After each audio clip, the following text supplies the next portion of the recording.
They are places that he needs to go into those battleground states. The rural areas are more his base, and he can't fly into those airports. He can't come into the cities until he pays his debt. So that is hurting his campaign. His debts keep accumulating, and she keeps getting more money. She has so much money that she just gave 12, maybe it was 25 million to down ballot races. I mean, she's flush. And that shows a lot of excitement. I mean, at Lincoln Project, we say it's the small dollar donors that really go the furthest, because that is an indication of voting, right? That is an indication of support. When somebody doesn't have, maybe middle class, doesn't have, a whole lot of disposable income, and they're giving you $25, $30, that's a sign of support. And most of her money is coming from small dollar donors. Sure, she has many, many, many large donors, but a lot of them are coming from small dollar donors, and small dollar donors is an indication of support. It's an indication of where their voting behavior, and it's very exciting to see. I don't know. I think the last time the Democrats were this flush was Obama. You have a con man. And, at Lincoln Project, we are constantly saying it's so funny that there are people on the right who say they want Trump because they want him to run the country like he'd run a business.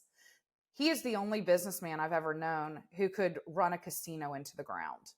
This man has failed at almost every single business he's ever had. He has had to be bailed out by the federal government before because he was too big to fail in the 90s when he was failing. It's not surprising. This is a man who's looking out for himself, and he's trying to keep himself out of the slammer. And next week, we're going to see the sentencing on, one of his many, many, many trials that has come up.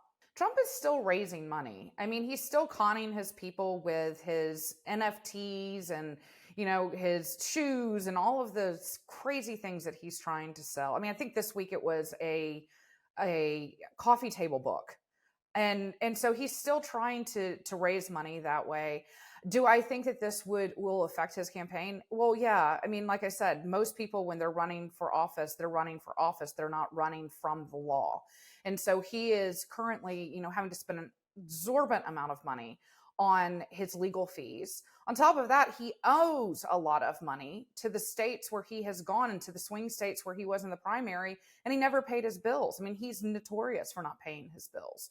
So, I mean, as that happens, do I think that he has advanced at all? Do I think that his strategy is worth having? No, I don't. I don't think his brain is in that game. I think he is right now just trying to stay out of prison and raise enough money to make sure that he has enough to fight his legal battles. So what we're seeing a lot of places right now is Kamala taking a lead. But I want to stress this, because I think this is very, very important to say. In 2016, Hillary was beating Trump too. And everyone was very, very excited, and it was considered a sure thing, and she was going to be in the White House. And so there was voter apathy, and there were people who were like, well, if I don't have to hold my nose and vote, I'm not going to. I don't need to do this. And we all woke up the day after the election to a Trump presidency. And so it's very, very important when we're talking about how she's moving people. These are very, very small numbers. They're within the margin of error in most polls. And that's what's really difficult about this cycle, is you can't rely on the polls, because whoever wins is going to win within that margin of error. So what you have to do is watch the trend lines. She's trending very well across the country right now. But again, trends and polls are not votes. And so it's very, very important that anyone who listens to this in the United States understands we need them to show up. We need them to do everything that they can to get their friends, their allies, their family members, anyone in their lives to show up, because it's going to be that close in this country. So campaign funds are used. I mean, American campaigns are multi hundreds of millions, if not billions of dollars industry. Like that, it is big, big business. And I mean, that money goes to pay for ads. I mean, ads are about $18,000 to $20,000 to produce if you don't have actors, and then you have to put those ads up. And in the swing states, those media markets are really, really expensive to buy into. So a lot of the money goes to messaging. A lot of the money goes to pay the consultants who are helping with the strategy, and to pay the staff who are out there, door knocking and making sure that the grassroots campaigns in the states are going really well. So they're big money, but they're also, they're expensive to run because you're trying to run across the entire United States, and you need to be active in all 50 states and in territories like Puerto Rico. I mean, I think the last time we spoke, we were talking about down ballot races and the RNC versus the DNC in this realm. And I would say that, you know, the Republican Party is right now being run by Trump's daughter-in-law.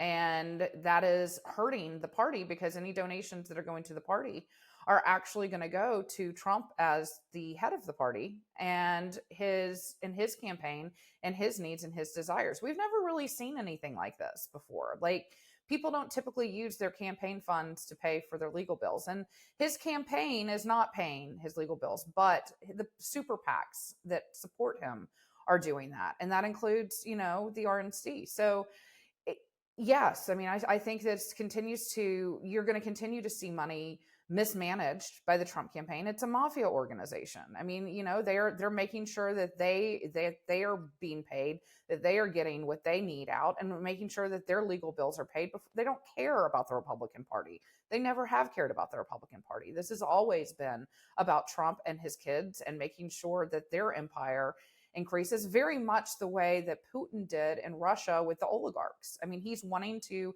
enrich his allies, and that's all you're seeing. Oh, this made major news because they are the battleground states, and they are places that he needs to go into those battleground states. The rural areas are more his base, and he can't fly into those airports. He can't come into the cities until he pays his debt. So that is hurting his campaigning. And I mean, you're seeing Kamala and Tim Walz out like crazy. I mean, they are, I don't know how they sleep. They are in so many states and doing so many campaign stops. And Trump is spending, 5 days a week playing golf because he can't go into those swing states. He can't campaign there. And he is relying on his base to show up. And the scary thing is he's relying on the same stuff that he relied on in 2020. He is not worried about winning. He's worried about having the infrastructure behind the election to influence the election on the other side, to be able to steal it in states where, the delegates don't necessarily have to vote the way the voters voted, or, any vote can be questioned. And I mean, what he's wanting to do is cast doubt in the process. And then potentially, I mean, we saw this playbook in 2020. There will be a lot of violence after the election. There will be a lot, because I believe that Kamala will win this. She will at least definitely have the popular vote. You're going to see, MAGA act out at his hands, at Donald Trump's hands, the same way we did when we saw January 6th happen. They are going to be angry, and they are convinced that, that these elections aren't fair, and that, everyone they know voted for Trump. Well, of course, everyone they know voted for Trump. They're hanging out with like-minded people.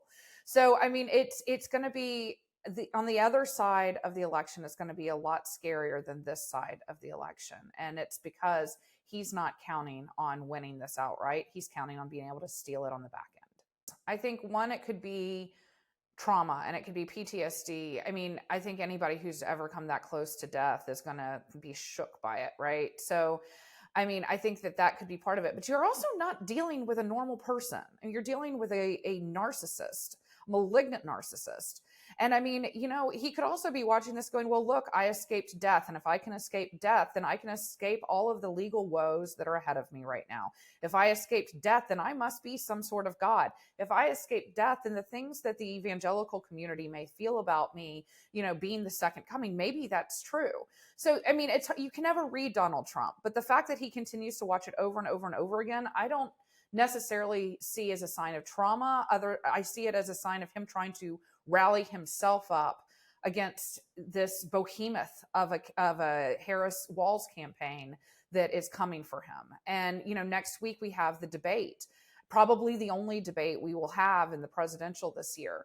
And it's going to be very interesting to see how he handles that on stage, given the fact that he is a little shaken right now. And Kamala is not. She has hit her stride, and she is right in her element. Well, I will tell you, I mean, for years, Trump has more leaks than a sieve. We have people inside the Trump campaign. I think Harris probably has people inside the Trump campaign. I mean, everybody is leaking this information. I think it came out this past week that even Republicans were kind of secretly pulling against Donald Trump because they want some sort of normalcy back.